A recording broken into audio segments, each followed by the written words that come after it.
பிரகாஷ் செத்ததுல எனக்கு துளி கூட வருத்தம் கிடையாது. போனவன் என் மாமனார மாட்டி விட்டான்டா. ரொம்ப நல்ல மனுஷன்டா. என்ன ஆச்சு? தெரிஞ்சத சொல்லிட்டு ஓடி போயிருங்க. பிரகாஷ் மேல மெய்யநாதன் ஏதோ கேஸ் கொடுத்திருக்கான்னு பிரகாஷ போலீஸ் அரெஸ்ட் பண்ணிட்டு போயிட்டாங்க. அது என்ன கேஸ்ன்னு கூட எங்களுக்கு தெரியாதுன்னு. அதுக்கப்புறம் அவனை பார்க்கவே இல்லைன்னு. அன்னைக்கு நான் வந்தப்ப நீங்களும் தான்டா கூட இருந்தீங்க. யார ஏமாத்துறீங்க? அதுக்கப்புறம் தானே அவன் ஜெயிலுக்கு போனான். என்ன விஷயம்னு உங்களுக்கு நிஜமாலே தெரியாதா? இல்ல சொல்லக்கூடாதுன்னு மறைக்கிறீங்களா? வேலை கிட்ட மறைச்சா எங்களால தப்பிக்க முடியாதுன்னு. இன்னைக்கு இல்லாட்டியும் நாளைக்கு வெளுத்துருவாருன்னு சத்தியமா தெரியாதுன்னு. அப்பாவுக்கு ஒரு ஆபரேஷன் சேலம் முடியும் போயிட்டு வந்திருந்தோம். பிரகாஷ் கூட டீ குடிச்சிட்டு அப்படியே கிளம்பிட்டோன்னு இன்னைக்குதான் வந்தோம். பிரகாஷ் சம்பவம்னு ஏரியால பேசிக்கிட்டாங்கன்னு. என் கொலைக்கு ஒரு குழு தெரிஞ்சாலும் உங்ககிட்ட சொல்லாம இருப்போமான்னு. நிஜமாலே எங்களுக்கு இவ்வளவுதானே தெரியும். பொய் சொன்னா மண்டைய பொழந்துருவேன். அப்பல என்னடா விட்டுட்ட? டேய் போங்கடா. போகட்டும் மாமா. ஏன் அனுப்பிச்சு விட்ட? ஒரு 4 மிதி மிதிச்சா உண்மையெல்லாம் கக்கி இருப்பாங்கடா. நீங்க சொன்னத நம்பிட்டியா என்ன? இல்ல மாமா, புடிச்சு வச்சா ஒன்னும் வராது. ஓட விட்டு விஷயத்த எடுப்போம். இதுதான் பிரகாஷுக்கு ரொம்ப க்ளோஸ். ஆளுகளை விட்டு இவங்கள க்ளோஸா வாட்ச் பண்ண சொல்லுவோம். 1-2 நாள்ல புடிச்சிடலாம். விஷயம் வச்சிருக்காங்க, தெரிஞ்சுதான் விடுறேன். பாத்துக்கலாம் மாமா அப்படிங்கிற. வா. சும்மா வெத்து போட்டோ வச்சுக்கிட்டு ஒண்ணுமே இல்லாம செத்து போயிட்டான்டா பிரகாஷ். 2 போட்டோவும் எடுத்து கொடுத்ததே நம்ம தான். எதுவுமே நடக்கல. பிளாக்மெயில் பண்ணதான் இப்படி பண்ணான்னு வேலைங்கிட்ட எப்படா சொல்றது? நம்ம எனக்கு மாத்திரம் தெரிஞ்சிச்சு நம்ம 2 பேரையும் கொன்னு புதைச்சிருவான்டா. தான் ஊரை விட்டே ஓடிடுவோம். ஓட்டுறா மச்சான் ஓட்டு. வந்துட்டாரு. நான் தான் சார் உங்ககிட்ட போன்ல பேசினேன். பேரு சேரன். மெய்யநாதன் என்னோட அப்பா. உங்களை வெளியே எடுக்கதான் உங்ககிட்ட பேசினேன். இவங்க என் தங்கச்சி. இவங்க பேரு சக்தி.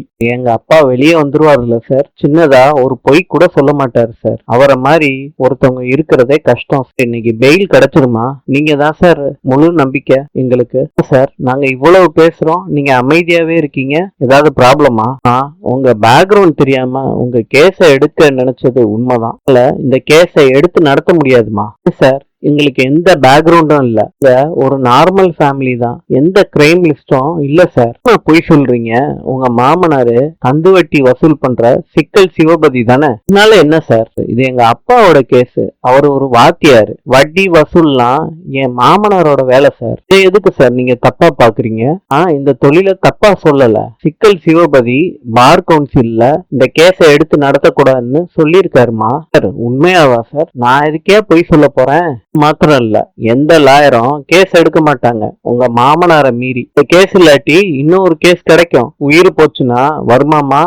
அப்படிலாம் பண்ண மாட்டாரு சார். எங்க ஃபேமிலியில சில ப்ராப்ளம்ஸ் எல்லாம் இருக்குது உண்மைதான். எல்லா குடும்பத்திலயும் அப்படி இருக்கு சார். அவரு உயிர் எடுக்கிற அளவுக்கு தப்பான மனுஷன் இல்ல சார். அப்பாவுக்கும் அவருக்கும் சின்ன சின்ன பிரச்சனைகள் அப்பப்போ வந்துட்டு போகும் சார். நீங்க நினைக்கிற அளவுக்கு ரொம்ப சீரியஸான விஷயம்லாம் கிடையாது சார். பார் கவுன்சில்ல லெட்டர் போயிருக்குன்னா சும்மாவா சொல்லுவாரு? மாமனாருக்கு சப்போர்ட் பண்ற அளவுக்கு அவர் தகுதியானவர் கிடையாது. அட்வொகேட் சொன்ன மாதிரி எல்லாமே நடந்திருக்க வாய்ப்பு இருக்கு. Thank you sir. நாங்க வேற லாயரை ட்ரை பண்றோம். இதுக்காண்டி எங்க அப்பாவை அப்படியே விட்டுற முடியாதுல்ல சார். யார வேணாலும் கேளுங்க சார். நான் சொன்ன பதில் தான் கிடைக்கும். ஒருத்தர் கூடவா இல்ல மாமாவை எதிர்த்து நிக்கிறதுக்கு? வா சேரா, வேற யாருக்கிட்டே கேட்கலாம். என்ன சேரா, ஒருத்தர் கூடவா ஒத்துக்க மாட்டேறாங்க? சிவபதி மேல அவ்வளவு பயம். என்னம்மா யாரும் ஒத்துக்கலையா? நான் தான் அப்பவே சொன்னேன் இல்லம்மா, எங்களுக்கு எப்படியாவது எங்க அப்பாவை வெளியே எடுக்கணும். ஒரு லாயரை எங்களுக்கு சஜஸ்ட் பண்ணுங்களே சார். ஒருத்தர் இருக்காரு, டெல்லிக்கு போயிருக்காருன்னு சொன்னாங்க. திரும்பி வந்துட்டாரான்னு தெரியல. யார் சார் அவரு?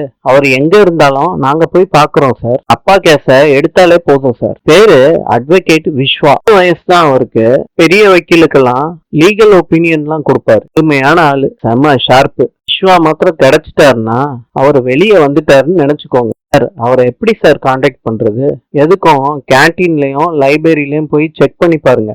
செக் பண்ணிட்டு உங்களுக்கு கால் பண்றேன். அட்வொகேட் விஸ்வான்னு கேளுங்க, உங்களுக்கு கோர்ட்டே வழிகாட்டும். ரொம்ப தேங்க்ஸ் சார். ஆசக்தி இங்கதான் எங்கேயாவது இருப்பாரு. தங்க பொண்ணை பறி கொடுத்துட்டு அழுதுகிட்டு இருக்காங்க. பொண்ணு சாக போறப்ப விஸ்வா காப்பாத்துறாரு. அது உன் குழந்தைதான், நான் நம்புறேன். நீங்க செத்துட்டா உங்க குழந்தைன்னு தெரிய வர்றப்போ அவ அனாதையாயிருவா. பரவாயில்லையா? கேஸ் நடக்கிறப்போ நான் உள்ளதான் இருந்தேன். உங்க கேஸ ஈஸியா ஜெயிக்கலாம். கொடுங்க கத்திய. பொண்ண உங்ககிட்ட சேர்க்க வேண்டியது என்னோட பொறுப்பு. பொண்ணை மீட்டு கொடுத்துட்டீங்கன்னா நீங்க தான் சார் தெய்வம். இவங்க எமோஷனா பேசுனதுனால கீர்த்தி அவங்க பெத்த பொண்ணு இல்ல. கம்ப்ளைண்ட் கொடுத்து 2 வருஷம் ஆயிருச்சு. அந்த பொண்ணு பார்க்ல விளையாண்டுகிட்டு இருந்துச்சாம்.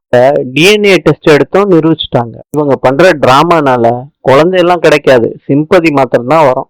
சார் எதுல வேணாலும் நடிக்கலாம், அம்மாவா நடிக்கிறது ரொம்ப கஷ்டம். இவங்க நடிக்கல. ஜட்ஜு முன்னாடி அழுகிறப்போ நான் உன்னை வித்துட்டேன்னு நீங்க சொன்னீங்களே, அது எதுக்காகமா சொன்னீங்க? அததான் எதிர்கட்சி வக்கீல் சாதகமா பயன்படுத்திக்கிட்டாரு. 2 வருஷமா எங்களுக்கு குழந்தை இல்ல சார். ஈரோட்ல எங்க சொத்து எல்லாத்தையும் வித்து ஆஸ்பத்திரியில ஐபிஎஃப் ட்ரீட்மெண்ட்லாம் எடுத்தோம். அததான் சார் சொன்னேன். ஏன் சார்? அம்மா நீங்க ஈரோடா? ஆமா சார். ஏழை பொண்ணும் ஈரோடு சார். 2 வருஷம் முன்னாடிதான் சென்னைக்கே வந்திருக்கு. இந்த நேரத்திலேயே குழந்தைய தொலைச்சிருக்கு. இவங்களும் ஈரோடு. 2 பேரும் ஈரோடுனா ஏதோ சிங்க் ஆகுது சார். அதையே இப்பதான் கண்டுபிடிக்கிறீங்க. இவங்க ட்ரீட்மெண்ட் எடுத்த ஆஸ்பத்திரியும் இந்த பொண்ணுக்கு குழந்தை பிறந்த ஆஸ்பத்திரியும் ரெண்டுமே ஒண்ணு. ஐபிஎஃப்ல கருமுட்டை தானம், எம்பிரியோ விக்கிறது சாதாரணமான விஷயம். நம்ம ஊர்ல இத பத்தியான அவேர்னஸே கிடையாது. நிறைய பேரு வறுமை காரணமா கருமுட்டையை விக்கிறத நம்மளே கேள்விப்பட்டிருக்கோம். என்னோட கணிப்பு படி தெரிஞ்சோ தெரியாமலோ அந்த எம்பிரியோ இவங்களுக்கு வைக்கப்பட்டிருக்கு. அதனாலதான் டிஎன்ஏ ஒத்து போகுது. காணாம போன அவங்க பொண்ணும் என் பொண்ணும் ஒரே மாதிரிதான் சார் இருக்காங்க. அது இதனாலதானா? ஒரே எம்பிரியோல இருந்து வந்தா ஒரே மாதிரிதான் அம்மா இருப்பாங்க, அக்கா தங்கச்சி மாதிரி இருப்பாங்க. இதுதான் விஸ்வாங்கிறது. சான்ஸே இல்ல. இந்த மாதிரி கேஸ் ஃபாரின்லயே நடந்திருக்கு. நான் எப்படி மிஸ் பண்ணேனே தெரியல. விஸ்வா சொன்னதுதான் சரி. அந்த பொண்ணோட உறவுக்காரங்க அங்க ஒரு ஏஜென்ட்டா இருந்திருக்கணும். உங்க பக்கம் தான் நியாயம் இருக்கு. நீங்க தைரியமா இருங்கம்மா. குழந்தை வேணும் வேணும்னு வேண்டிக்கிட்டே இருந்தேன். நீங்க எப்படியாவது காப்பாத்திருங்கய்யா. எங்க உசுறு இருக்க வர உங்களை கடவுளா கும்பிடுவோம். கண்டிப்பா உன் குழந்தை உன்கிட்ட வந்து சேரும்மா. ரொம்ப நன்றி ஐயா. போன் பேசிக்கிட்டே இருக்காரு. ஹோட்டலுக்கு போய் ஒரு சாத்துக்குடி ஜூஸ் கேக்குறாரு. உனக்கு அப்புறம் கால் பண்றா. கையேறா. நீ கையேறா. இந்த விஸ்வா ஆர்டர் பண்ண ஜூஸ். இங்க வாப்பா. இந்த ஜூஸ் யாரு ஆர்டர் பண்ணது? அண்ணன் தான் ஃபர்ஸ்ட் ஆர்டர் பண்ணது. 2 பேரும் ஒரே ஜூஸ் தான் ஆர்டர் பண்ணீங்க. ஃபர்ஸ்ட் ஆர்டர் பண்ணது விஸ்வா சார் தான்.